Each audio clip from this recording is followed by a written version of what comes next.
Okay. Ladies and gentlemen, welcome to the Planning Committee on the 19th of November. First of all, I have to remind the members in the public gallery and everyone present that this meeting will be broadcast live. It goes via the internet and the record is archived for future viewing. So that is our normal position. Over on the top table, I've got Jeff Rees, who will be taking the minutes. This is for the public at home. Margaret Wilkinson is my deputy, sitting to my left. The senior lawyer, Nicholas Jonathan, to my right. Marcus Goldsworthy, head of regeneration and planning. And Victoria Robinson, head of planning, sitting next to Marcus. And the rest are the councillors who've joined us this evening. First of all, can I take any apologies for absence? I can give some from the Labour group. I know that Pam Drake has been to a funeral today. Anthony Powell is in a meeting in Birmingham. I know Janice Birch is not very well. Any others? No? Chairman, Councillor Preston. Oh, Councillor Audrey Preston as well. Thank you. Can somebody move and second the minutes to the last meeting as a true record, and I'll sign them off? Moved by Councillor Penrose, seconded by Councillor Val Hartree. All agreed? Yeah. Yeah, thank you. I'll pass them over to the committee clerk. Right, to receive declarations of interest under the Council's Code of Conduct. Bronwyn. Thank you, Chair. It's under item number 9, which is and it's planning application 2014 /00933 /full, which is the land at Pentre Mayrick. This is affordable housing, and I'm cabinet member for housing. Thank you very much. So I will be leaving the meeting for that item. Yeah. Councillor Penrose. Thanks, Chair. Agenda item 9, planning application 2015/00470, Go UT. I'm known to the applicant, so I will leave the meeting. Thank you. And did I see Jonathan? Yeah, same application, 470 outline. I was part of the original application, but not part of this. Just for clarity, you'll... Okay, thank you, Jonathan. And I know one of the officers wants to declare something as well. Yes, I will be leaving for the application at St Hilary for the solar farm because I am related to the landowner. Yes, and I know the senior lawyer also wants to declare. I'm going to just declare an interest in relation to Corntown Farm solar application. I don't know the applicant personally, but I live pretty much next door, so I'm just going to go out on that one. Okay, everybody playing safe. Well done. Yeah, so we go on to agenda item 4, which is the site inspections. Is there anything to add to that, Marcus? Nothing to add, Chair. No. There you are, nothing to add. Move that we note. Yeah. Thank you. Agenda item 5, which is the building regulation applications and control matters determined by the director under his delegated powers. Marcus? Nothing to add, Chair. There you are, nothing to add. Members happy to note? Thank you. 6. Agenda item 6 on page 10 is the planning applications determined by the director under his delegated powers. Anything to add, Marcus? No, nothing to add, Chair. There you are. Members move we note? Yes. Yeah, thank you. Agenda item 7, which is appeals, which can be found on page 22. Marcus, do you want to speak about appeals at all? Only to point out, obviously, Can you turn your... Sorry, only to point out Walters Farm, Waycock Cross, that will be looked at later on in the agenda, so just so members are aware, because that is an appeal against non-determination of the application, and obviously to welcome the current percentage rates of success of the council in appeals at 88%. Okay. Any member or moving to note? Move to note. Okay. Everybody happy? Yeah. Thank you. Agenda item 8, which is trees, and also the little I, the delegated list, which you can find on page 27. Marcus, anything to add? Nothing to add, Chairman. There you are, nothing to add from the officer. Move we note? Thank you. Right, on to the serious stuff now, which is the planning applications. The first one can be found on page 28. This was the land at Pentre-Myrick, and it was subject to a site visit today. And I know there's some late representations, so I'm going to ask Marcus to lead us through those. I know it is for a refusal. I think it's on highway grounds, and we do have a highways officer with us to talk it through. Who's the speaker? You're the speaker, or There's someone to speak from the public. yeah, but Marcus is supposed to lead us through the report first. Yeah, yeah. Don't confuse the issue. Get these people speaking before their turn. Yes, you're entitled to go first, Marcus. Is that me? Thank you, Chair. Firstly, just to talk through the late representations, we've got 3 on this application. One is a letter of support from a nearby residential property, and the other 2 are comments in support of the application from the agent and the applicant in this case. There's no new issues. They are dealing with all the matters that are dealt with in the report, primarily focusing on the importance of delivering affordable housing in the Vale. So the application is for 13 new affordable housing units. Today we went out on site and had a look at the site. The officer's report goes through all the issues in some detail.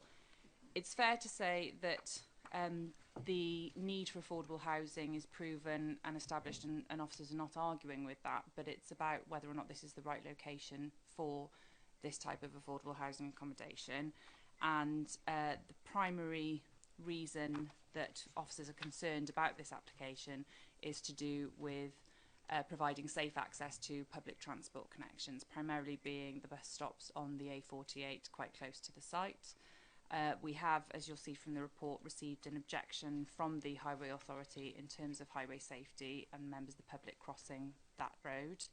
There have been lengthy discussions with the applicants about being able to achieve a safe crossing there, and they have so far proven fruitless. So as it stands, the application doesn't provide for a safe crossing of the A48, and the highway objection is considered to be sufficient to warrant refusal of the application, because in the absence of a safe crossing across the A48, officers feel that this is an unsustainable form of development where future residents would be primarily reliant on the private car to access it.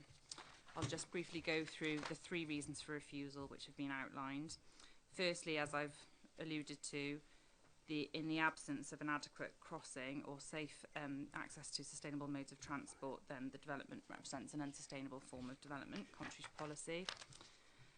Secondly, in the absence of agricultural, forestry or rural enterprise justification, this represents an unjustified form of development in the countryside, contrary to all our UDP policies about development in the countryside.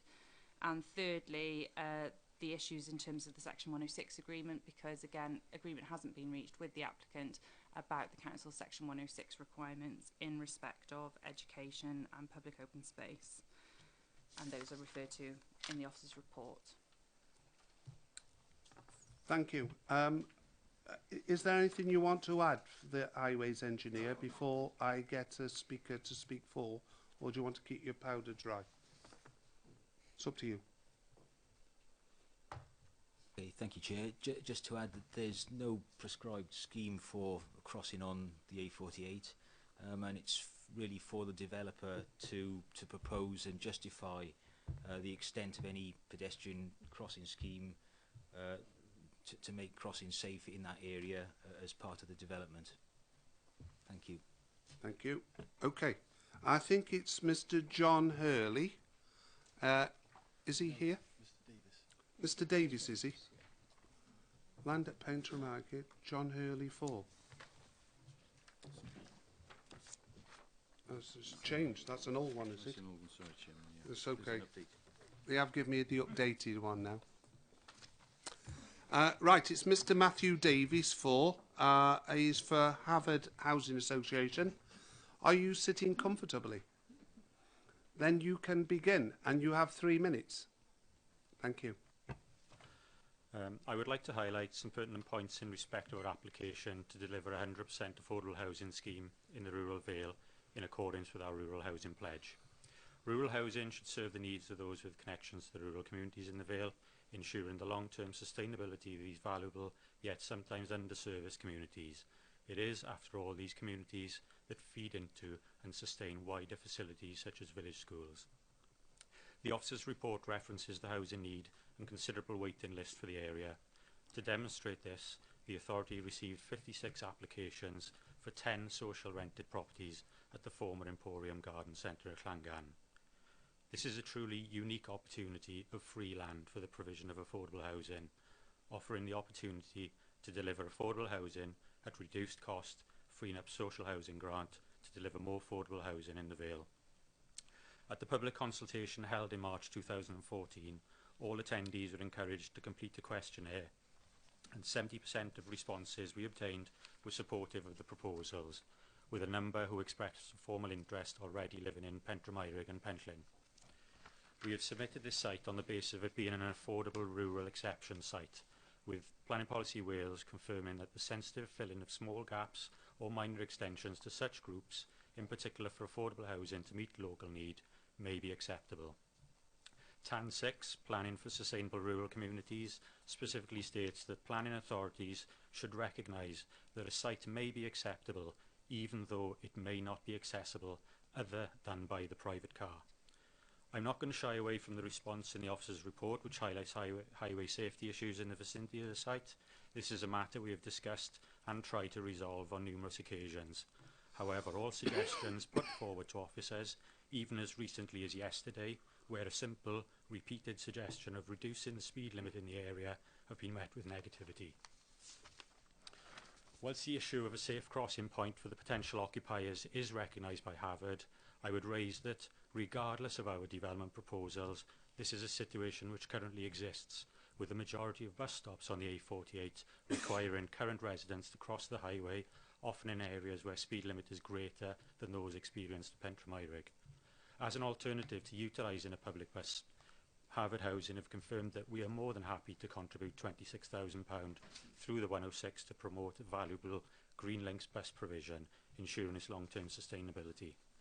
One final point I wish to leave you with is to highlight the lack of reference in the officer's report to the submission of our Three Dragons viability model.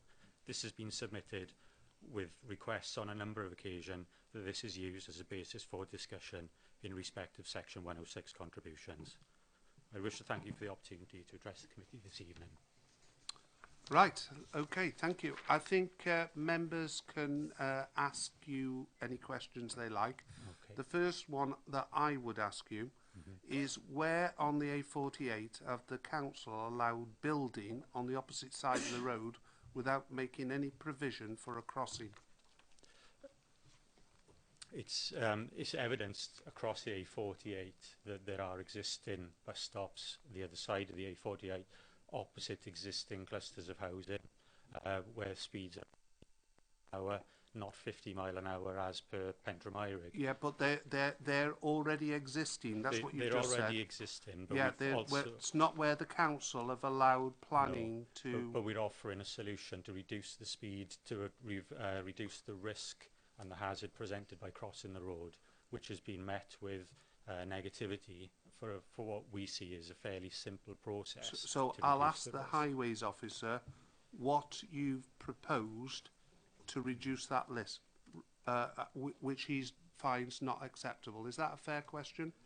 Yeah, as I say. Okay. Would you like to answer that, Mr. Clogg? Yes, thank you, Chair. Yeah, could you knock your microphone off? Thank you. Yeah, I must confess I'm not aware of any detailed options that have been proposed at the moment by the applicant. We'll obviously look at anything that is proposed, and as long as it's supported by appropriate risk assessments and road safety audit to justify that a specific crossing point located in the vicinity is safe for pedestrian use, then the highways would remove their objection. Right. So what he says is that Harvard have said that they've produced some sort of scheme and offered you something, and you're saying, no, that's not correct. He does know you about. I've not seen any scheme produced by Habit at the moment. Thank you. Marcus? I would just come in and say that yesterday I did speak to the gentleman. Some councillors may be aware I sent an email to him expressing the displeasure of the planning department at the failure to be included in an email chain. And at that point, I think at about 4 o'clock in the afternoon yesterday, it was mentioned about reducing speed limits on the A48. Clearly, that wasn't the time to be introducing schemes like that for consideration. If that is what the gentleman was talking about, then certainly I would have expected that sort of submission to be made long before 4 o'clock the day before the planning committee, after I'd sent an email expressing displeasure at the failure to be included within an email chain. So I don't know if that is the case. I suspect it might be, but certainly I've spoken to highway colleagues. They haven't yet seen a scheme which they find acceptable, and they are quite willing to look at a scheme. They're quite willing to look at schemes if there are suggestions. And in fact, I spoke to Mr. Clogg, and he made some suggestions, but what we can't do is design a scheme for the applicant.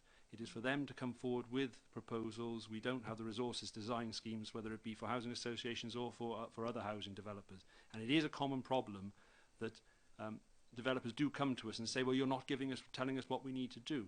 Well, what you need to do is to form a safe crossing over the A48. And it is for developers to go away and design those crossings and to come back to the authority and for us to decide whether that is a safe crossing, obviously in consultation with Mr. Clogg's department. So that is where we currently are. Okay, I've got a number of speakers. I'll take Councillor Wilson first. He was the first one who caught my eye.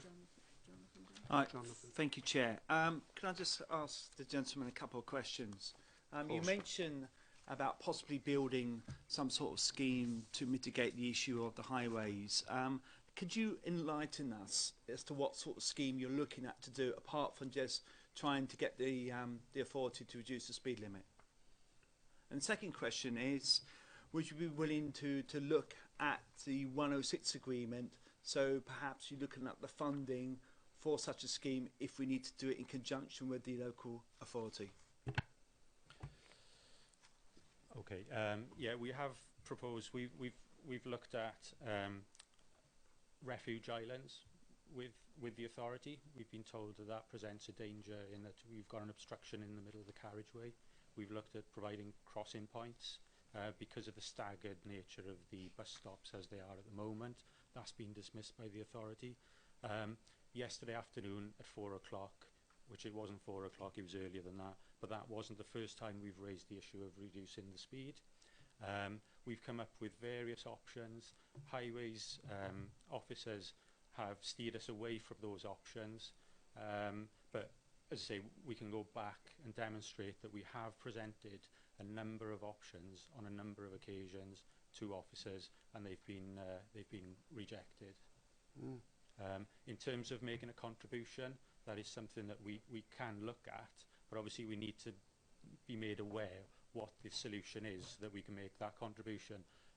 As I say, at the moment we have come up with a number of proposals, but without the cooperation and sitting down and coming up with a viable solution, obviously we can't produce something if we're not told exactly what will satisfy the requirements. But we are more than willing to engage. At the end of the day, we want to deliver this affordable housing for people in need, and if it means that we have to make a contribution towards a wider plan, we are more than happy to do that as well.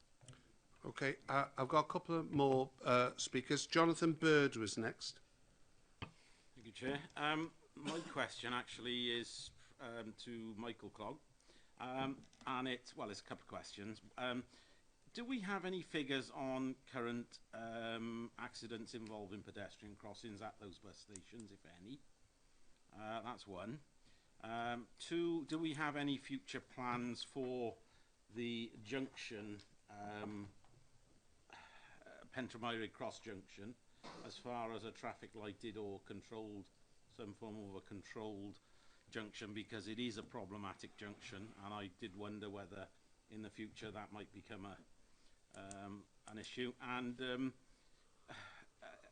are there any evidence that the bus stops at Tyrone or anything, there are accidents at those where you have a 60 mile an hour. So, a couple of questions, is there?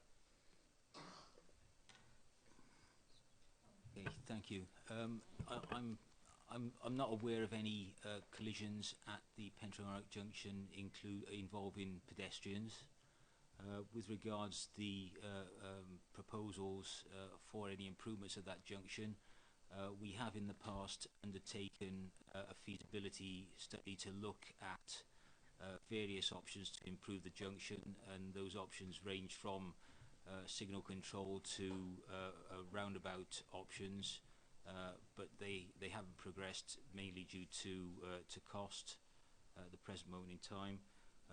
I'm not aware of any pedestrian instance in relation to the other bus stops that have been mentioned at the present time. Thank you. I just wondered, with this Cardiff area, or whatever you want to call it, the metro system, you know, whether monies would be coming forward in the near future for schemes like this, and I'm not saying, you know, I'm just looking at the future of this possibly, if it goes down tonight, whether it would have a future if there was a lighted. Could I ask that to the planners then?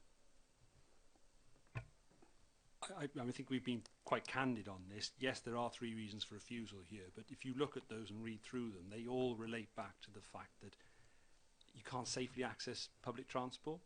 So if you could safely access public transport, it's a balanced decision. You know, we clearly recognise what it is, and I think this scheme would be welcomed with open arms ultimately if we could agree a satisfactory way of getting across the A48 for people using the bus. I can probably answer a little bit more than Mike on the metro to a certain extent. I mean, there are no proposals as yet for anything along the A48 associated with the metro. That's not to say that could not come forward, but what could happen bizarrely is you could actually have more frequent bus routes and bus travel, which would actually encourage people more to use the bus. And of course, that still comes back to the fact that there's not really a safe crossing there as it stands. But I mean, going back to what Mike has said previously, I'm sure there have been discussions between the applicant and the highways officer. There's nothing come through the planning officer in terms of proposed schemes, and I think that's possibly where there's been a bit of an impasse reached here. Certainly I've spoken to Mike about this, and that he believes there would be the possibility of achieving a satisfactory scheme there. I think this is one of these situations where if it did go down today, that certainly the scheme isn't dead. There are alternatives, and we would welcome still speaking to the applicants to try and get across that one problem. But it really is quite a serious problem, in as much as the A48 is so busy there.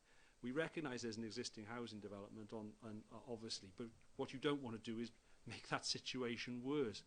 The other factor is, of course, that this is going to be housing association housing, and it is a recognised fact that there is a lower car ownership rate with affordable housing, and it is quite likely that the occupants of those houses will, to a certain extent, rely on public transport.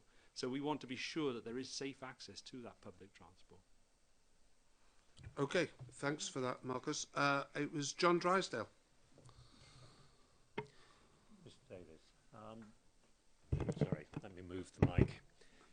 Have you done a business case that sets out what the limitations are in terms of viability and the Section 106 contribution that you could afford, and has that been seen by the planning department? Because one of the underlying issues on this is about Section 106 in order to pay for this road safety measure. As I mentioned in my address, although the report is silent on it, we have actually submitted a 3 Dragons viability model outlining what capacity we do have to negotiate and discuss contributions that may be available. However, we've had no response from the authority, despite requests to sit down and work our way through that with the authority. We haven't had that response as a positive response. Yeah. Normally with this, the officers have been over any viability case with a fine tooth comb and either accept it or reject it. What's the status of it? Does the department accept the model that's been put forward, and therefore the level of Section 106 contribution that can be made? Firstly, I just want to explain for anyone that doesn't know what the Three Dragons model is. It is a model that's recognised and used by the council as well as other authorities throughout Wales. It's a toolkit for putting viability information in. It's got set parameters like build costs and land values and so on associated with the development, and you can run all your figures through it and it'll tell you whether or not development is viable or unviable and what the residual land value is. So it is a recognised tool that we would use. So in terms of this particular site, there's two issues here. The one is the crossing of the road, and we have never got to a point where a scheme has been submitted to the planning authority showing a safe crossing that the highway authority are happy with, but saying to us it's going to cost us this much and it's not viable and that's why it can't work. It's been intimated in conversations that that's the issue, but that's an aside to the other Section 106 package measures. And the applicant has also contested a number of the other planning obligation requirements like education. And the applicants have submitted a Three Dragons model on that basis to contest those other issues. And as planning officers, we felt we didn't want to go down the route of having those discussions and going through that appraisal process and spending a lot of officer time and potentially district valuer advice on analysing that information when fundamentally our main concern hadn't been overcome in terms of the crossing point. So in order to go down the route of a viability appraisal, there has to be merit in the application being approved in the first place. In other words, you wouldn't go down a viability appraisal route and assess, yes, they're right, their viability does show that they shouldn't be providing X, Y, Z, or they can't afford to provide X, Y, and Z, if fundamentally you still would refuse the application because of a fundamental problem with the principle of the development. So, okay. Yes. Okay. Does Harvard have any fundamental objection to using a proportion of Section 106 money within your viability case to provide this safety measure, provided, of course, that the limit of Section 106 stayed the same? So in other words, some other area of Section 106 contribution would go down by the extent of the cost of the road safety measure. This is why we've asked for the discussion and negotiations around the viability model. If we can identify that we have got capacity in the viability to undertake or make a contribution towards some works, then that's clearly something that we can look at. As questioned earlier, if that was a contribution into a larger scheme, a longer term scheme, we're willing to look at that, provided the viability stacks up. So hence the reason why we've submitted it, asking and requesting that we can meet to go through that in terms of a business case, because it is give and take. We haven't got a finite pot of money. That's something we'll have to give if we're contributing into making that junction safe. So that's the reason why we've tabled the viability model and requested the meeting and the discussions to go through the proposals. For further consultation. Right, okay then. It's Andrew Parker, Councillor Parker. Thank you, Chair. In principle, I'm the local ward member, and in principle, obviously, I've got no objection whatsoever to the scheme. Looking at the mix, the thing that does concern me, obviously, there will be young families, children, etc., on that site. And without the benefit of the mitigation measures, which clearly need to be put in, we were all there today, and the volume of traffic using that junction, the large lorries coming from Landau cutting across, I mean, that is a nightmare of a junction. The other thing too is, obviously with these young families, I notice you're prepared to give a contribution to the primary school, but Cowbridge Comprehensive School is full to the gunnels at the moment, and undoubtedly children from here will be going to Cowbridge Comprehensive. Why aren't you prepared to contribute the sum to that, where it will clearly be needed? And in fact, it's quite likely that and I am a local LEA governor there, it's quite likely that we cannot take any more children, so there could be prejudice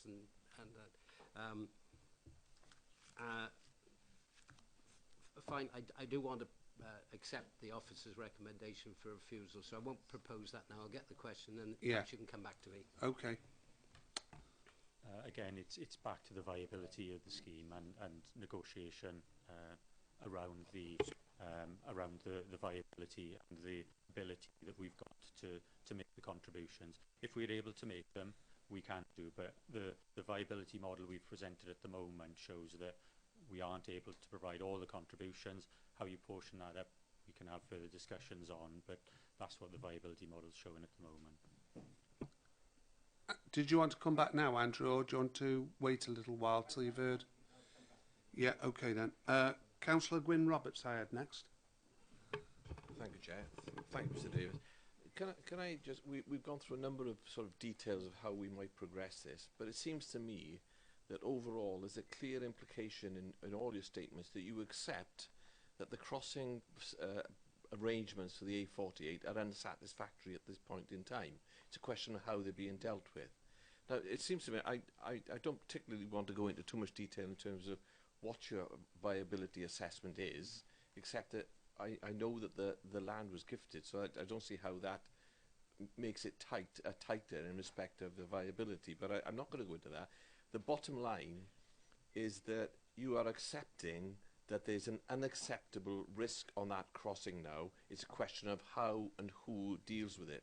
Well, it seems to me that what we actually need to do here is to effectively defer this application, continue, and I appreciate you may have done it for a very long time and come to an impasse with officers, but the simple fact is, because everybody in this room supports this affordable housing, everybody supports and recognises the desperate need, so we want a successful application, but it seems to me that Harvard and the officers, both of the highways and planning, need to get back together to get a scheme that is acceptable in terms of safety, and we can provide the housing. So I'm asking if there is a way by which this can be deferred, continue discussions. Okay. Can I just formally second that for deferral? I did have Councillor Franks down, but I've got a mover and a seconder, unless you want to say something that isn't contrary to what they're suggesting. I'd like to explore a little bit. I'd like to ask, how come we've allowed such a dangerous situation to exist for such a long time? Listening to the descriptions, everyone takes their life in their hands when they cross. Well, presumably people have been crossing for quite a few years, and we as an authority haven't done anything. So that's a question I'd like to throw to Mike Clogg. But if I could turn, is it Mr. Davis? If I could turn to him. I've read the notes about the demand for affordable housing. If this falls, for whatever reason, what are the alternatives to provide affordable housing? There are still schemes that are being delivered across the Vale, but they tend to be in more the urbanised areas. This is clearly a scheme tackling the rural housing need. We have and we continue to deliver schemes in Barry and other urban areas. If we aren't able to deliver this scheme, then again the rural housing need for affordable housing will remain unmet until another site comes forward, and that is the crux of the matter. I'll ask Marcus to come in. You mentioned something about what's going on at the present time. I don't know what that's got to do with this application, but you deal with that question. I'll deal with it. Obviously, it's not really fair for Mike to come in on that point. Basically, we recognise there's existing housing there. It is, in fact, former council housing. It predates the planning system. But in any event, we know it's there. That doesn't negate the fact that the crossing, to get across the A48, is clearly not safe as it currently stands. To obviously put more housing there when you have a busy road there, without trying to address that issue through the new housing development, would in many ways be seen as perverse, which is where we're coming from. We have an application before us. We recognise that it delivers a very much needed resource for the Vale of Glamorgan and for the rural part of the Vale of Glamorgan, but we'd like that to be delivered in a way that does actually make the situation better. And I'm sure you'd agree, when we look at all these plan applications, that's one of the things we try to do if we possibly can. So that is really the only answer I can give you. Okay. I've had a mover and a seconder for a deferral for the developer and the officers to get together. Is there something you want to add, Val?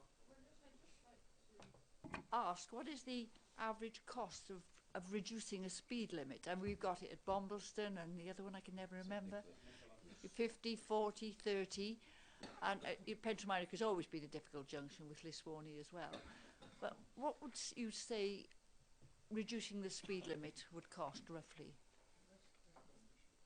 It may not be an issue, but it's an interesting question. It might be an interesting question, but we as a planning committee can't force or deal with a speed restriction. So really, I'm going to put the question. Are members happy to vote on a deferral? Oh, did you want to speak? All I was going to say was it is an interesting question, but it would have to form part of any scheme that came forward. When you do lower speeds, just to sort of put it, it would have to be part of traffic regulation order, and we do a lot of consultations. Obviously, for example, the police could object for various reasons. They might not object, but they could. So there are various parts to it. But I think the safest thing to say here is that if it formed part of a scheme that was put forward to enable a safe crossing, then it would be part of a holistic package of measures that would go through to a traffic regulation order. And it's difficult to say how much that would cost. They cost different amounts. Okay, it's been moved and seconded that we vote for a deferral. Those members happy for a deferral, please show. Well, that's clearly carried. It's unanimous. So that's where we are, Mr. Davies.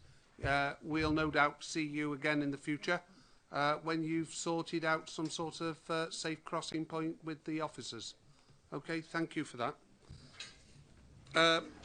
On page 71, we've got land adjoining Greenway Farm in Bombleston. That's on page 71. Someone bring in oh yes, we've got Brooks, please. Councillor Brooks, yeah.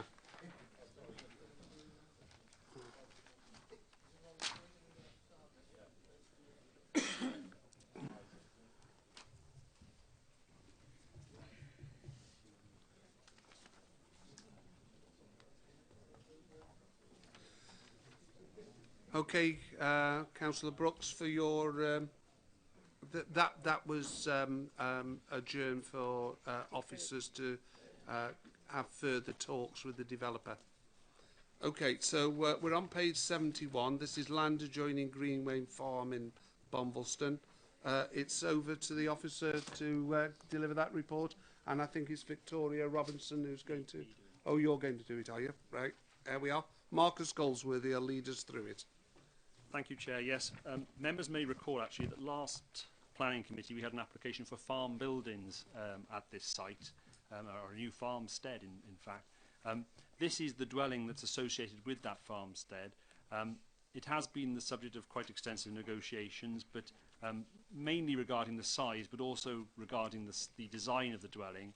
Ultimately, your officers are recommending approval. The design has been significantly improved. It remains a large dwelling, but the applicant has agreed to reduce the size of the curtilage, has separated the proposed garage from the dwelling itself, and we do propose adding a note to advise the applicant that we are unlikely to allow further extensions to the dwelling on the basis it is such a large dwelling. So on that basis, we are recommending approval, as we did with the previous farm buildings.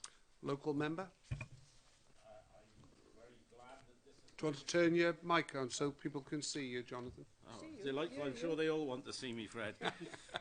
Yes, I'm delighted that this has come to committee with a recommendation. As Marcus said, we've worked long and hard on it, and I'm a firm supporter of young farmers in the Vale of Glamorgan. So without further ado, I'd just like to recommend officers' recommendation. Seconded by Councillor Parker, moved by Councillor Bird. Any other member move to? Yeah, of course you can. Councillor Penrose.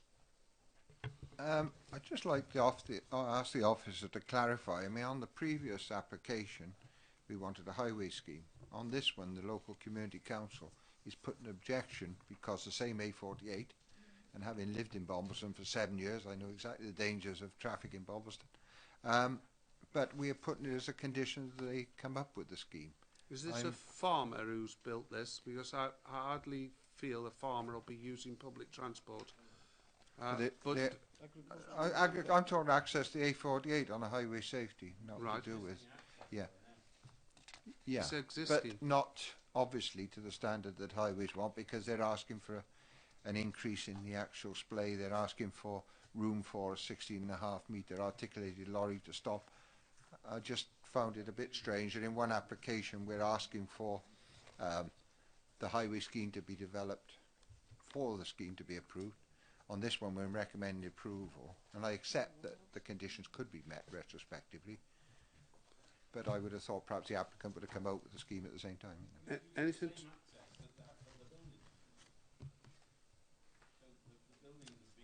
Do you want to turn your microphone on, Jonathan, and then you can answer his question? Well, I may be wrong, and Marcus will soon put me right, I'm sure. But as I understand it, this is the same access as the buildings that was approved last month. The house is using the same access onto the A48 that was approved last month. So what's the difference in Sorry, it's not temporary. No. How is it a temporary access to a farmstead? No, well, the clarification is that it's the same access. I'll tell you what. We'll let the planning officer determine it for you. Okay, Marcus. Thank you, Chair. Yes. Basically, I have been party to some of the discussions around this, and yes, it is the same access that the farm buildings will use. It is an existing gateway now. There are works proposed to improve that access as part of this scheme. Essentially, I know Highways colleagues did look at the possibility of creating a refuge in the middle of the road to allow vehicles to turn off.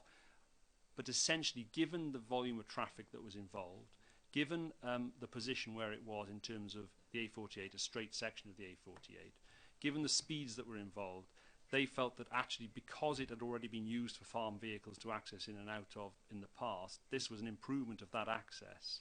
You know, we have to remember that, for example, in comparison to the previous scheme we were talking about with the housing, in that case, the applicants hadn't put forward a scheme to improve, if you like, the safety of the crossing of an existing road. This scheme involves the widening of the access, the hard surfacing of that access to a point set back where the gate, if you look at the scheme, you can see the gate is set right back so that vehicles can pull right off the A48 before they have to open the gate to get onto the farm facilities. So that will cost them a significant amount of money to do that, to improve an existing access. Obviously, for 13 houses, for example, you're comparing it to the previous scheme, there should have been a scheme put forward really to improve the pedestrian crossings for that. So in comparison, Highways did look at this. They looked at all sorts of issues associated with it. It was suggested at one point that a refuge may have to be created in the middle of the A48 to allow vehicles to stop and turn. On considering all the data that was put to them, they decided that wasn't necessary. Does that answer your question? Oh, lovely. Yeah, Councillor Parker. Yeah, I mean, just picking up on the highways thing, I noticed that the gates have got to be set back 20 metres, but I can't see in there whether or not there's a requirement that two vehicles are able to wait or pass before getting onto the A48. In other words, the width of the first 20 metres should be adequate to allow the articulated vehicle to pull in and a car to pull out. Otherwise, you get one stopping on the highway. If it's there, it should be. If it's not, it needs to be. Highways have agreed what's been suggested. I mean, I'm not going to go into that in any great detail. All I can advise is the conditions, as I understand it, deal with the full details to be submitted after this application is approved. That would be normal procedure. We normally ask for those details to come in. I think just checking to see if that is the case on this one. Yes, it does. Number 7 does make it clear that so they would be looking at that for. I mean, what I would say in that regard, obviously this is an access for a single business. It is not a multi-dwelling, multi-use where you don't have. So there should be some element of control of who is entering and leaving at the same time, and there won't be a large amount of vehicles. No. Okay. Well, it's been moved and seconded that we approve this application. Are members happy? Can we show? Yeah. That's clearly carried. There's none against. Thank you for that. Moving swiftly on. We're on page 110. Oh yes, there's people who need to leave. On page 110, I understand there could be late representations as well. This is land at Walters Farm, Waycock Cross. It's a stance report, and I'll ask Marcus to lead us through it. Sorry, it's me. Oh, it's Vicky going to do it. Thank you, Vicky. I don't know which office is going to do it when there's two. Just keep you on your toes. Yeah. There's two late reps. Comments received from Councillor Rona Probert objecting to the application and stating reasons for refusal. And there are further comments seeking clarification from the agent in respect of one of the reasons for refusal, which also officers are therefore recommending some changes to reason for refusal number 3, which I'll go into as I'm going through the report, if that's okay. So members have already been advised this is an application that the council's received for 200 homes the north of Barry. The application has been appealed against, and this is a stance report to outline what the council's stance will be in the upcoming appeal. It's worth noting that the application has actually been called in by the Welsh ministers to be determined by themselves. The application outlines outlines a number of issues in this application, some of which are very similar to the recent application at Waycock Cross, which has been subject to an appeal, and we're still awaiting that decision. So it's worth drawing members' attention to the recommendation and the 5 reasons for refusal suggested in respect of this latest application. But also I wanted to draw your attention to the fact that we have made a note in the recommendation that, subject to the outcome of that appeal decision on Waycock Cross, that we're seeking officer delegation to amend our stance in respect of these 5 reasons for refusal in case the inspector's decision weighs very significantly one way. For example, the issue of prematurity is raised as a reason for refusal. If the appeal inspector for Waycock Cross determines that the council acted unreasonably in using prematurity as an argument, we wouldn't want to repeat that in this appeal because we could be subjected to costs.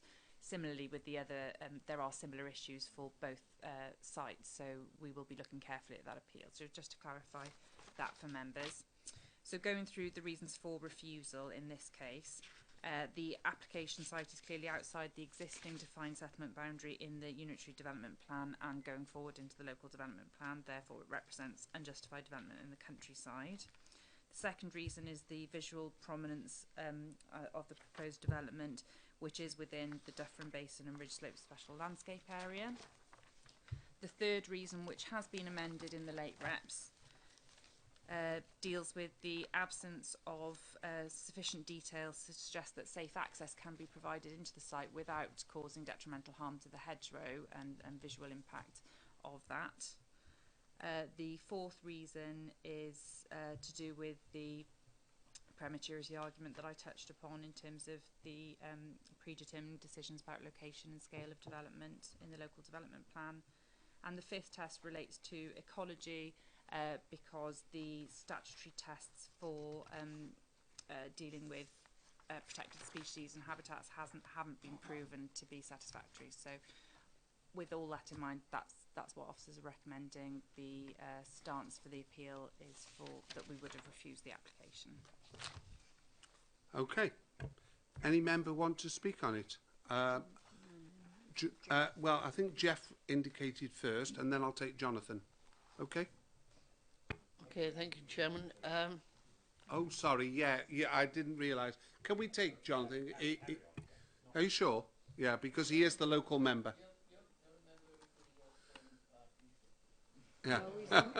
It's his ward. No, he is the local member. I should speak yeah. first merely on practice as the local member. Yeah. I'm very happy to see the reasons for refusal, and I just wanted to comment on a few of them on behalf really of the residents of the area, many of whom have been vociferously opposed to this. And clearly Waycock Cross is the most sensitive boundary point on the settlement boundary of Barry between country and urban.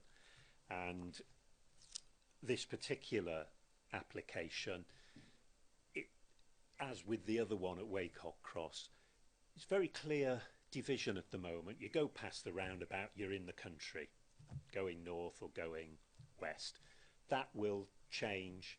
It will have a different feel to it altogether, and it will make it more difficult to retain what is currently a clear and defensible boundary for the settlement of Barry. Happy with the prematurity argument. The new LDP has focused, or has balanced housing between the rural Vale and Barry. The developments in Barry are all on brownfield sites virtually. This is on a greenfield site. There is no need for that to go over into a greenfield site, because actually the housing provision in Barry is reasonably healthy at the moment. I just want to make a comment about the access as well, and the officers have heard this from me in writing. When I look at the traffic assessments for any of the developments, this one included, they look at the impact of the additional traffic generated by that development on the flow of traffic through junctions in the area. What they don't do is look at how that additional traffic gets into the flow. It seems to be assumed that magically it will just appear in the flow without any impact. Well, it won't. The proposed access here is about 100 metres or so from Waycock Cross, and in peak periods, if there's traffic lights there, or if there's a zebra crossing, whatever it is, people are going to be crossing. There's going to be traffic turning right into this access as well as left. Traffic is going to back up down towards the roundabout, and you could see what the impact would be by looking at the traffic lights by the Tesco store at the peak hours. There's going to be a lot of traffic backed up from that access, and once it backs up to the roundabout, it's going to affect the flow quite drastically in the roundabout as well. So I would like to see us looking at those factors as well. We look at all the impact of increased traffic at all the junctions in the area except the one junction where the access is, and we should be doing that. So I'm very happy to see refusal. It will be very noticeable looking from the north. Instead of seeing a wooded slope with houses on the top, you'll see a slope with houses coming down the slope, and it will look as if Barry has finally overflowed the boundary at Port Road and is starting to move north. So I would support the officer's recommendation. Thank you for that. Councillor Jeff, yeah, are you sure? Yeah. We'll hear from Jeff and then we'll come to you as the local... Okay. That's very courteous of you, Councillor. Can I just say that I fully support all the objections that have been put before this committee in writing by my fellow councillors for the ward. But nevertheless, I do feel that the effect upon the traffic within that area will be quite substantial and maybe has been underestimated by the officers. And there's one other aspect that seems, I've read the reports completely. There's one aspect that some of the residents who would back on to that development complain about flooding because of the slope of the field, and they feel, and I can understand their concern, that that problem will be greatly increased if the housing estate goes on that land. So I'd certainly put forward that we support the officer's recommendation. Thank you. Now I'll go to Councillor Jeff James. At last. Yeah, and I was only going to say, obviously, I recognise that the local members are opposed to this, and I would draw members' attention that it was in the original LDP that was taken out in the current LDP. So I think, to some extent, I think whilst the officers have made recommendations to us of what we should say, that if we were to be considering this, what we should say, I think we've also got to consider the fact that what the inspector might say, or the minister might personally agree, might actually be somewhat different. And I'm surprised that it's been called in, because normally that's reserved for matters of regional significance, and this is clearly not of regional significance. The other thing I'm cautious of is using things like Port Road's busy and too busy, etc., because the majority of the traffic that's coming from the new greenfield developments of the rural Vale are using Port Road. So if we would use that argument as that Port Road is busy and it shouldn't be used, I think we would be overcome really by, I'm sure, the applicant saying, but in actual fact, the majority of new developments, certainly Roos, there's 700 houses, they're going to be using Port Road. And the only other point I'd make is that when the local members say that this is, you know, breaching the north of Port Road, of course, Highlight Park, which was built on Highlight Farm, is on the north side. Tesco is on the north side. So from that extent, maybe where this is allowing the site, without considering the fact that further up that slope, there's a significant amount of Second World War installations still exist. You know, it might be worth considering that is not entirely a greenfield site, but probably this is. But I think I'd be pushing against a very heavy weight if I try to move something. So I'll simply say I think that there is a loss of 80 affordable houses to be considered, and I think officers do need to consider that this could go either way. Thank you. Thank you. I did have another speaker, Mark Wilson. Yeah, thank you, Chair. I think one of the points that I would like to raise is, with this big development going on this site, I think that we've got an issue with access to the airport, because as we know, with the airport, we're trying to make the airport more viable. We want people to go to the airport. If we get more and more jams because of more and more housing on the way towards the airport, that could also be an issue. So I think we've got to be a bit careful about arguing about Port Road, but I think this extra junction we'd have to put in will cause even more problems in that area. I think the second point I would like to raise equally is, I think, you know, the LDP or the new LDP or whatever it's going to be called is basically looking at distributing housing more across the Vale and not so much focused on one or two areas. And I think that's the benefit of the LDP that we're going to get soon in comparison to the old LDP. And I think recently, I think we've had a lot more development in Barry than perhaps, you know, we would like. And I think increasingly, I think this development is a step too far. So I'll fully support the officers in here in rejecting the application. Lovely. Councillor Hodges. Well, that was a point I wasn't going to make. I think the LDP actually put the emphasis on the housing in Barry and St Athens. So I'm not sure what you're on about there, Mark. The plan is wrong. It's in the wrong place. We're already going through, no one said it yet, an appeal on another of the four quarters. This is a further exacerbation of a natural and necessary highway for Barry, which is being built up area by area consistently. The Town Council, I think, summed it up well. The officers' recommendations, I think, sum it up well as amended tonight. And all I'll say to Jeff is,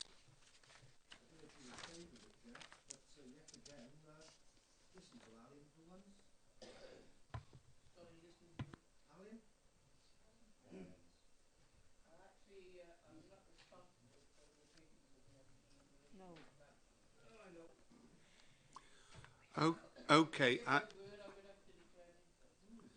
Thanks for that. I think we've had a good debate, and you want to move the recommendation.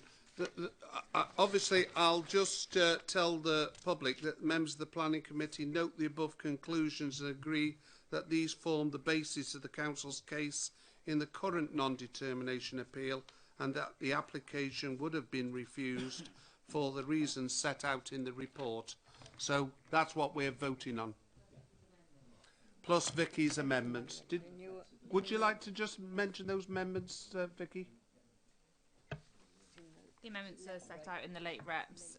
Right. For clarity, it's amended reason number 3 for refusal. In the absence of any detailed submissions, the proposed access of the site, the applicant has failed to demonstrate that the development would not be detrimental to highway safety or cause unacceptable harm to the visual amenity of the area through the hedgerow removal on Port Road, contrary to policy EMV 27 of the Unitary Development Plan, as well as PPW and Technical Advice Note 18.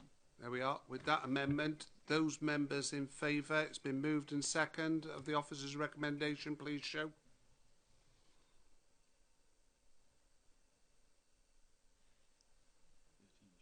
Thank you. And those against? And those abstentions? Councillor James, thank you for that.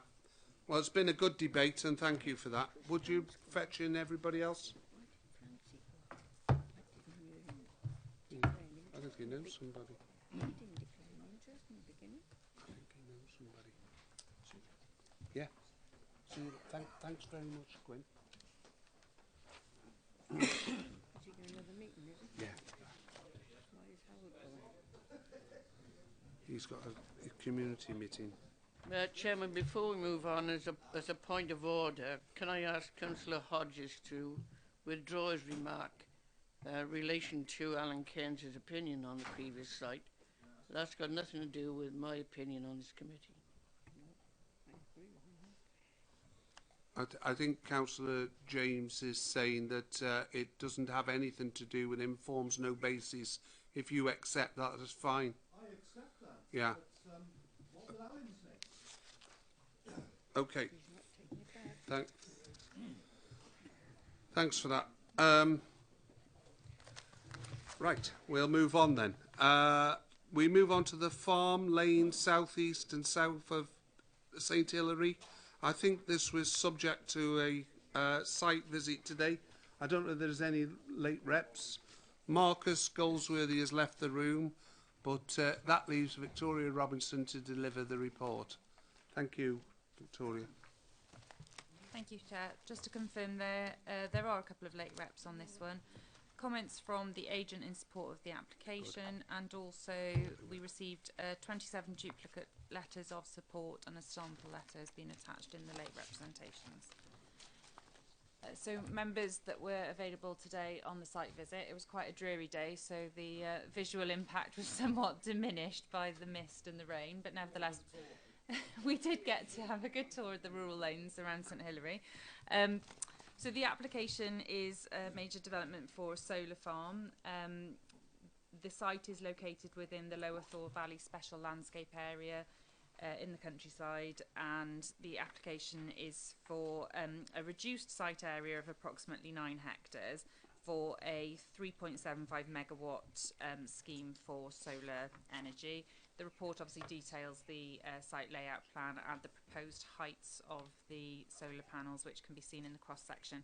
Just for clarity, because it's not that clear in the report, the maximum height there is 2.5 metres at the rear, which is the back of the solar panels that we will see. Sorry, did you want to interrupt at this point? I think I want to interrupt because I'm concerned about something on page 162. 162? Right. Yeah, put your mic on because people... It's to do with this letter we received from the MP of the Vale of Glamorgan in 162. Is that appropriate in that place? Just wondering. Just asking that question. Oh, there. I see. 161, is it? It's 161, I think, isn't it, on mine? No? 162. I've got a 162. It's on the back of 163. That's what's transposed the pages in printing. I just wonder if it's appropriate there, that's all. Sorry, can I just clarify? That's an appendix to the previous application dealing with Walter's Farm. It's been photocopied, isn't it? Because 163 and 162. Of 161, it is a continuation of 161. Oh, I see. Oh, Okay, there's some confusion, but we understand where it's come from. Can you carry on, please, Victoria? Okay, thank you. Sorry, I've lost my chain of thought now. Thought, yeah. Okay, Stop. yeah, I was clarifying the height of the solar panels, which was a question on site, because the key view that we looked at on site today, you'll be looking at the back of the solar panels, and they're 2.5 metres in height at the back. The report obviously outlines that there is general support in national government guidance about solar farms, and we have approved numerous applications for solar farms throughout the Vale, including ones in special landscape areas. However, on balance, officers feel that this one is a step too far insofar as the impact is significant, the harm is significant, and the views are significant within this special landscape area. And that's why we encourage members today to come and have a look at it on site from that viewpoint, where it's quite clear that it will be highly visible, and we feel that it will be detrimental within that landscape. So that's the main argument here. No one's got a problem with the principle of solar farms, and in the countryside we've approved plenty, but this one we feel would be an unacceptable visual harm to the landscape. Yeah. And in terms of the one at Treguff, would you say what's the difference? Yeah, members will recall that committee did refuse an application for a solar farm at Treguff, largely on landscape impact there, with it being a special landscape area, and we lost the appeal. And the inspector there did make it very clear that the overriding need for renewable energy sources has considerable weight, and we're not ignoring that. We feel that the situation is different here than it was at Treguff. The primary visual impact that I think members were concerned about, and that was visited on site at Treguff, was from a private residential property which was immediately adjacent to the site. The wider landscape visual impact was from much further afield, and therefore it obviously, the impact of something in a visual term diminishes the further away you get, and what the views are. Also, you were looking at long distance views of the faces of the solar panels. In this regard, this area is considered to be more sensitive. The views from the public arena that you'll be able to see these solar panels from will create a more harmful visual impact from the public views, is what I'm trying to say. And we feel that this particular part of the special landscape area is unspoilt and is very rural and beautiful, and hence it's been recognised by our landscape architect as being particularly the heart of the special landscape area, is how she described it. So that's why we have fallen down on the balance to recommend refusal. Thank you for that. Well, I've got a speaker for before any member puts their arms in the air. It's Mr. Ollie Henstridge, and he's going to speak in favour. He'll explain his position. I think he's the applicant's agent, aren't you? No, I'm speaking on behalf of the applicant. You're speaking on behalf of the applicant. Thank you very much for clarifying that. Well, you have 3 minutes, and then after you've spoken, no doubt some members may ask you some questions. Okay. Thank you, Chairman, members of the Planning Committee. My name is Ollie Henstridge, and I'm the project developer for the St Hilary Solar Farm project. Thank you for the opportunity to speak to you today. This project will provide a number of environmental benefits, including clean, renewable energy. It will generate enough power to meet the annual electricity needs of around 1,500 homes. The scheme will also create and maintain wildlife habitats, providing a net gain for local biodiversity, whilst allowing for sheep to graze beneath the panels once constructed.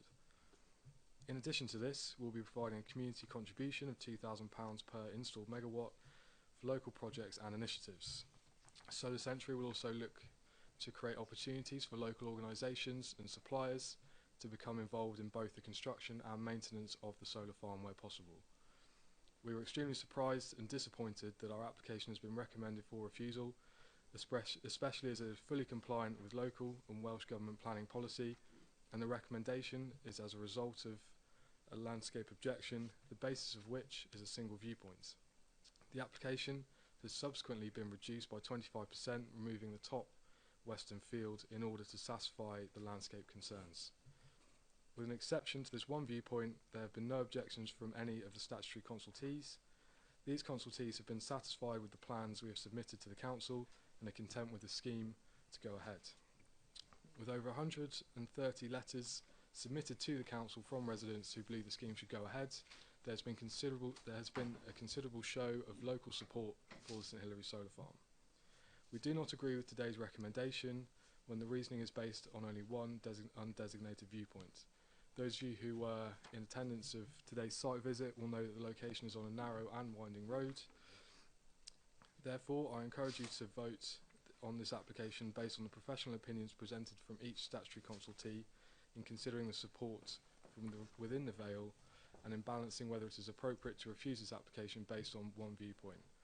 I urge you to vote against the officer's recommendation and approve this application. Thank you for your time. Right, thank you. Any member like to ask some questions? I think Andrew. No questions. Councillor Drysdale.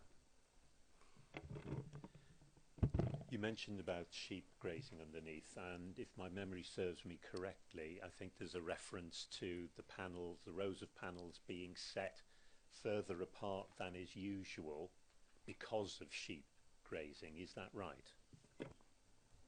I would say that the distance between the panels is no different to usual. The standard design that we go with actually raises the front edge of the panels to 800 millimetres, which allows sheep to graze beneath the panels.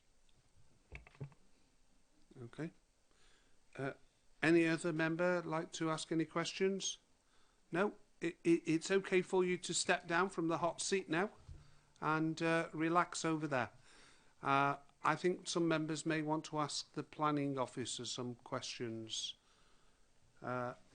Anybody want to ask? Otherwise, I'll go straight to a vote if somebody moves officers. Oh, right, sorry. Yeah. No, thank you. I would move officer's recommendation. Treguff was a great disappointment to us all, as we know. This area, in fact, is of equal significance or even better. And I referred to it before, the designation of special landscape areas, February 2012, which was a very good report commissioned by the Vale. And my view is that this proposal would have a very detrimental effect on this identified special area, and it does nothing to protect, and the words are from this book, the best example of landscape in the Vale. Therefore, I would move officer's recommendation. Second that, Chairman, and can I just say in support that I recognise that we lost Treguff on appeal, but we had the same principle in mind, and I think that our officers have been consistent in this application, and it's rather sad to think that the drive for green energy overrules long-standing policies of this council, indeed back to the UDP.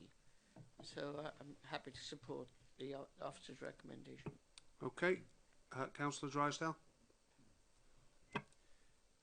Victoria said that it was a balanced decision, and it is a balanced decision, and I come down, I'm afraid, on the other side of the balance. And the reasons are these. The Welsh Government guidance on this specifically refers to nationally designated areas of beauty and landscape and so on, and I think that's not a mistake. I think they draw the distinction between the local designations and national ones. So I fear, given the emphasis on renewable energy and the various quotes in the report about Welsh Government's desire to allow renewable energy development, I think if we refuse this and it goes to appeal, we will lose it. I was there today at the site visit, and yes, it is visible. It's a highly elevated point looking down into those fields. It's for those who weren't there. The viewpoint is at the top up there where it says the old vicarage looking down. The furthest field, the southern one, is actually some distance away, and the way you look at it, you're looking sort of across the narrow bit of it, and it is shielded to some extent by hedgerow and trees. The nearer one is much more visible, and even with the proposed screening of trees, it's still not going to screen more than about the top quarter or third of that field. So you will see it, and I acknowledge that. However, that viewpoint is largely the viewpoint of a single house, and it is a narrow, twisty road with high hedgerows. I can't see anybody who's driving or even walking down that road is going to see that view for anything but a very, very short time if they're walking.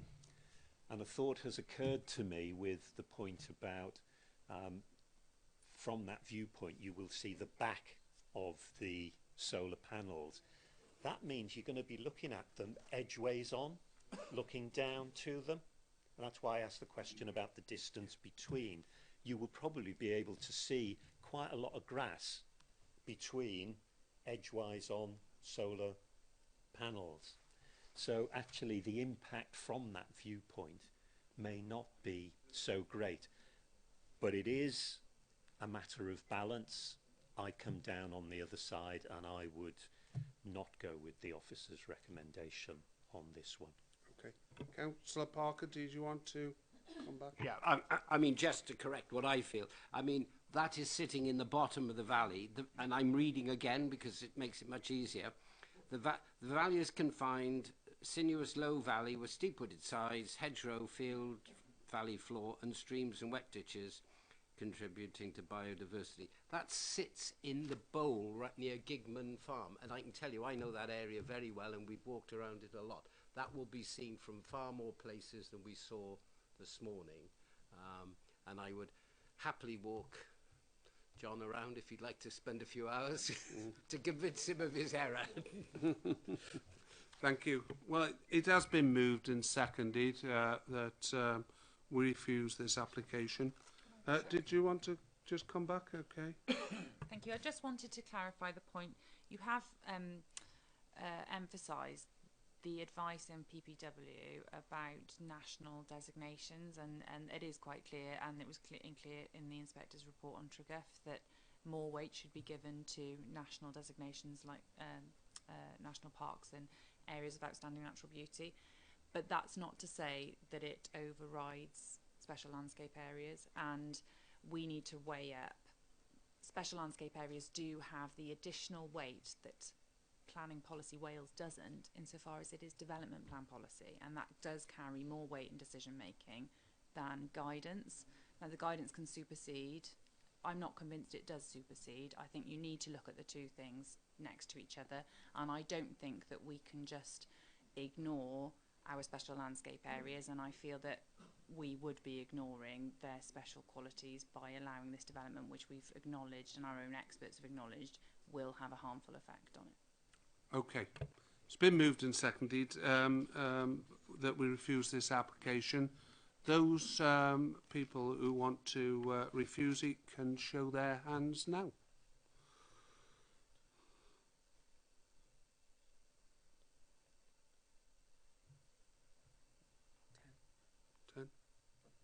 There's 10. Those against? 1, 2, 3, 4, 5. 5. Okay, it's clearly carried. It's refused. Thank you for that. Yeah, shall we call Marcus back in before we move on? He was listening at the door.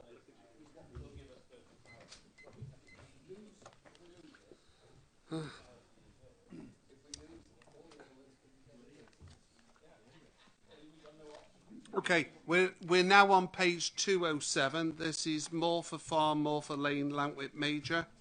I'll ask the officer to lead us through the application.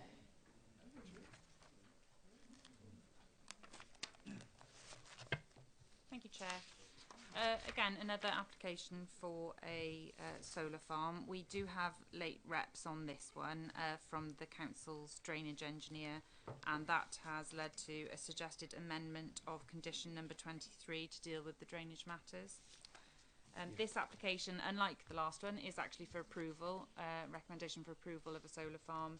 The site lies to the north of Lantwit Major in the open countryside, but in a far less sensitive setting, and therefore officers have no reason to recommend refusal of this application, which is considered to be an acceptable form of renewable energy. Okay.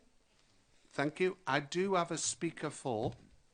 If I call forward Mr. Jonathan Wright to go into the hot seat.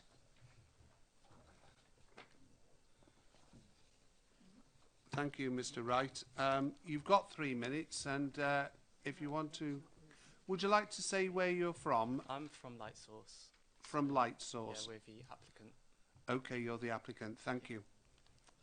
Thank you. The site consists of relatively well-contained fields within the and they're quite well contained within the landscape. As the mature hedgerows surround the site, they mitigate most of the visual impact. There will be further strengthening of the hedgerows by new planting, and will grow them to a height of 3 metres. As such, it is considered the proposal will not have significant impacts on the wider landscape, and any views of the development will be limited. Lightsource have worked closely with the landowners whilst developing this project, and this portion of their landholding is on lower grade agricultural land. The solar farm has been designed to enable Morpher Farm to carry out sheep grazing beneath and around the panels, meaning agricultural production will continue on the site. As was outlined in the committee briefing we sent to councillors, wildlife enhancement and mitigation measures are proposed. Flower and grassland seeding mixes will be sown on site and in the field margins. 12 bird and bat boxes will be installed on suitable trees, and insect refuges will be implemented around the site. A habitat management plan has been agreed, and the site will be monitored by an ecologist in years following construction. The proposal is consistent with local and national policy and guidance, representing an acceptable form of renewable energy development. The operation of the solar farm will not disturb farm animals, wildlife, walkers or motorists, as there will be no floodlighting, new overhead lines or moving parts. Consequently, no unacceptable impacts on residential amenity, highway safety, flood risk or visual amenity have been identified. The proposed solar farm would make a significant contribution to meeting targets for renewable energy and substantially outweigh any negative impacts which may arise as a result of the scheme. Statutory consultees have confirmed the proposal will not result in adverse impacts. The application has received 12 letters of support from members of the public and no objections. The support from the local community acknowledges the well-screened nature of the site, wildlife benefits, as well as lessening the dependency on fossil fuels and benefiting energy security. For these reasons, I respectfully request that this committee grants planning permission in line with the officer's recommendation for approval. Thank you. Thank you, Mr. Wright. It's for members now if they wish to ask you any questions. Any member? Nobody wants to ask you any questions, Mr. Wright, so you can come and take your seat back in the auditorium. Relax. And I'll ask any member who wants to speak on the application. I know Eric Acker is keen to, and I think he's the local member. Okay. I've received no negative vibes on this application, Mr. Chairman. So I'm very happy to propose acceptance of officer's recommendation, subject, of course, to the variation on that condition 23. Thank you. Councillor Mark Wilson. I'd like to formally second that proposal. Okay. Members happy? We move straight to the vote? Yeah. Those in favour, please show. That's clearly carried. Thank you very much for that. I think we're moving on to another solar farm now. Corntown Farm at Corntown. This is on page 242, and I'll ask the officer to lead us through. And I note that Nicholas Jonathan, our senior lawyer, has left the room. Thank you.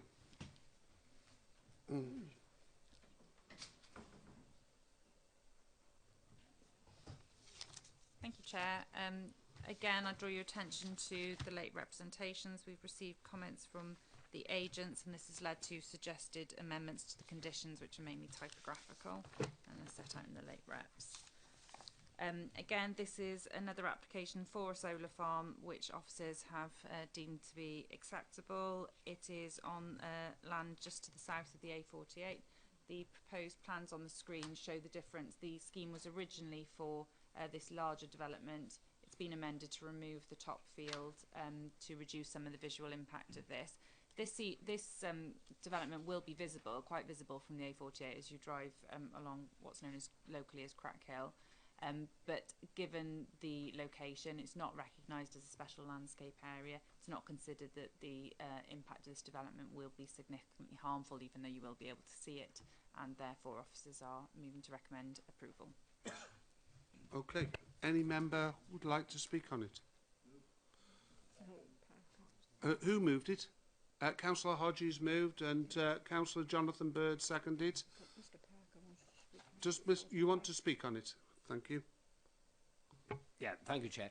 I mean, obviously there'll be a landscaping condition, and if you look at the top point, what I would stress is that we do need some good screening there, because as you drive down from past the Chinese restaurant, I think if one could lose one or two of those rows and actually plant some mature trees, it might be better. So hopefully the planning officers will take that on board.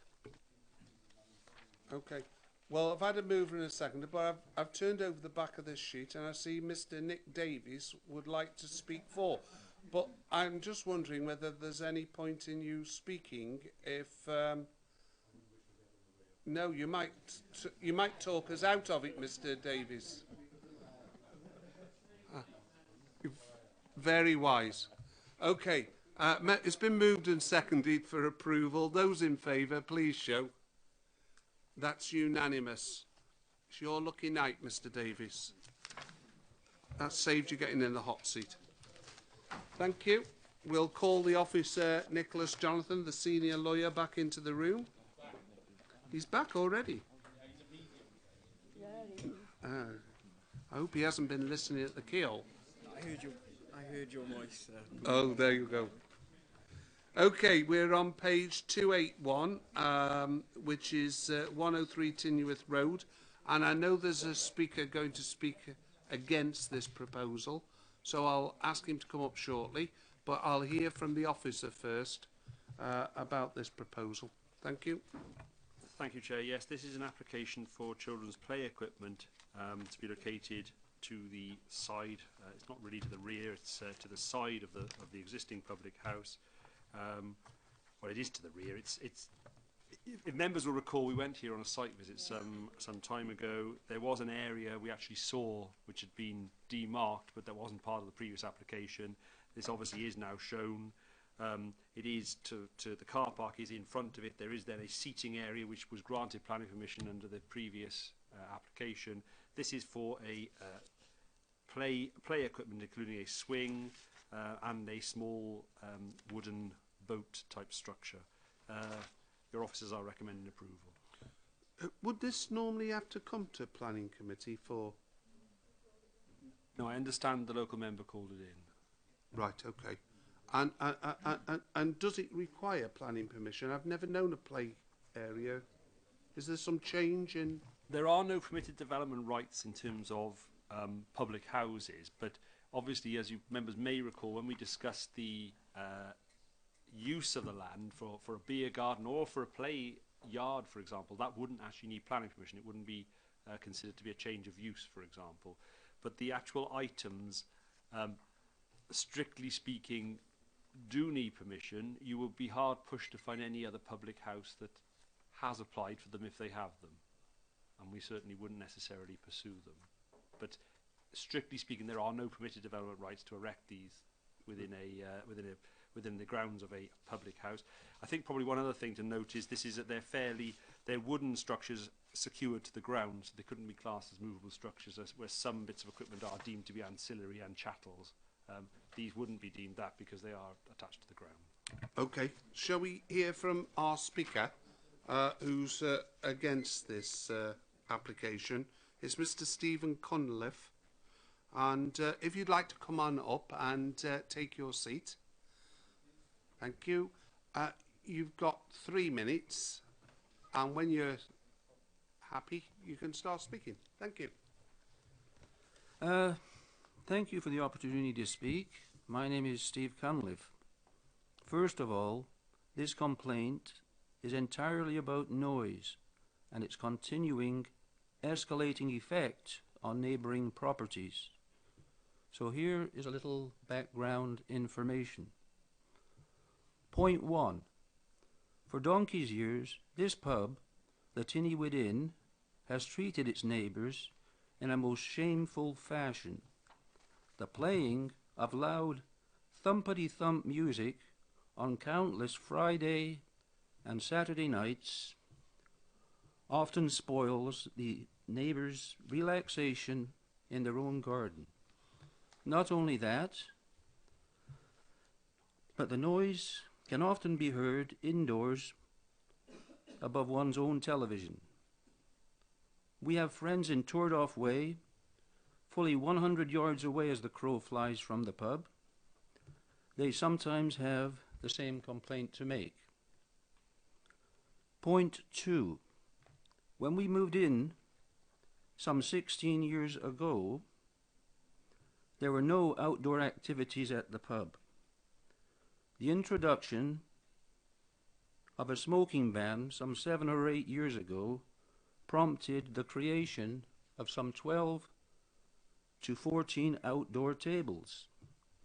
Nobody has even had the decency to consult neighbours as to whether they might be adversely affected. Point 3.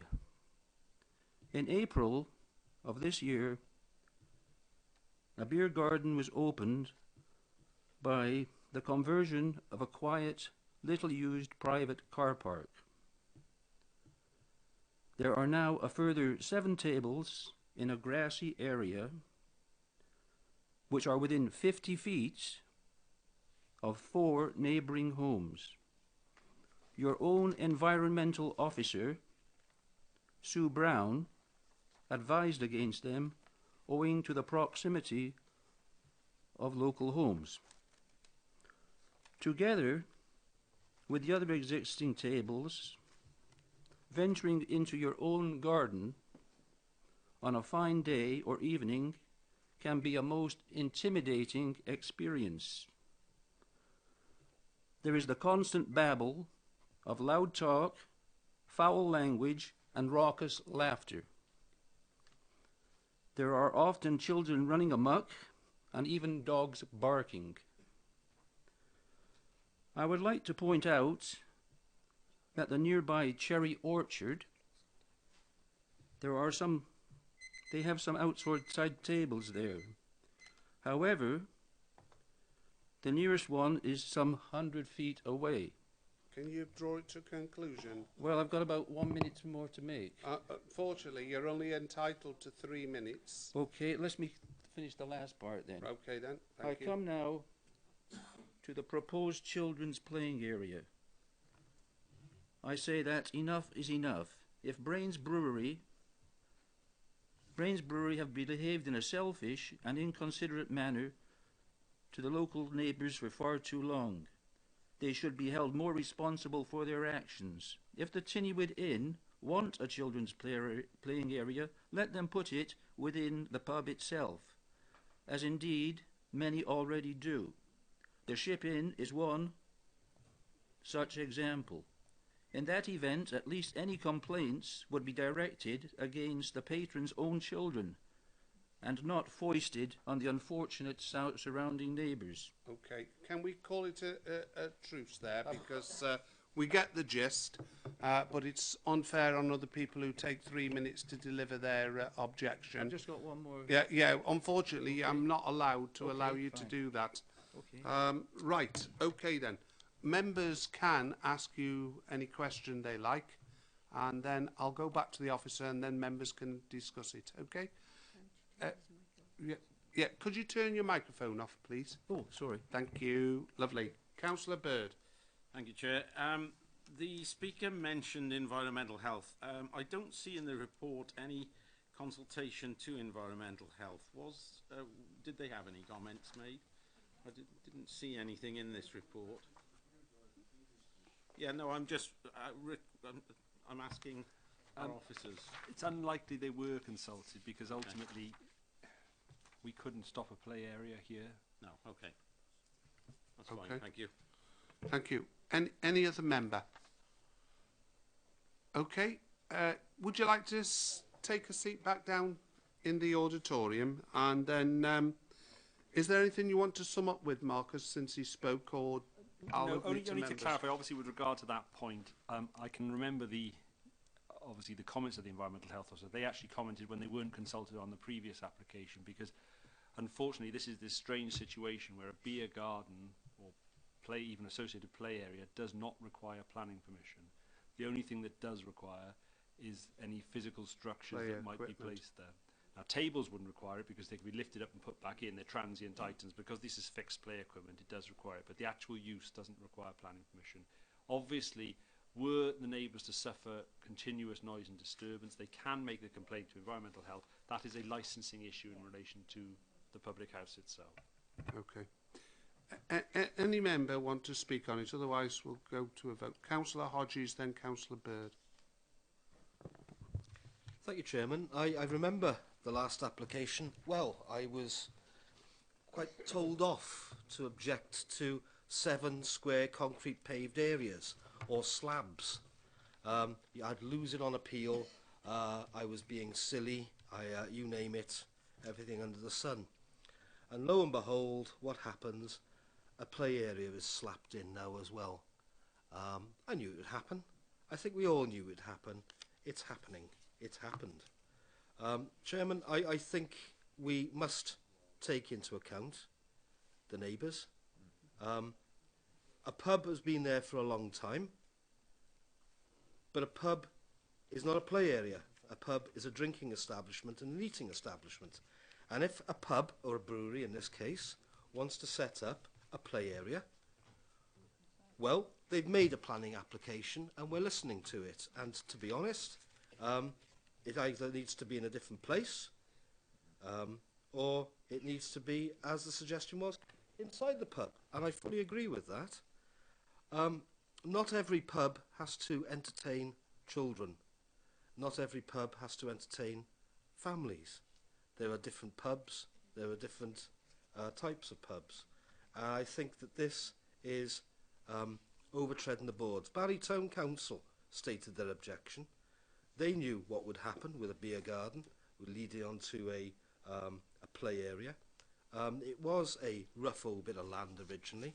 Well, it would have been better if they'd left it as a rough old bit of land. I actually will move an objection to this. I will be voting against. Okay, thank you. I think, was it you, Councillor Bird? No? Right, okay then. So I don't know whether any other member wants to speak. Otherwise, I'll go straight to the amendment of Councillor Hodges. It's been moved and seconded that we refuse the application. Those in favour of refusal, please show. 3. Okay. Those against the refusal?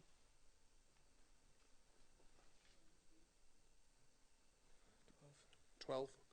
Okay, I'll go straight to the substantive motion. That's for the officer's recommendation for approval. Those in favour? 12. And those against? 3. Okay, thank you. It's clearly carried. Thank you. Thank you, Mr. Cunliffe. One Church Cottage, Roos.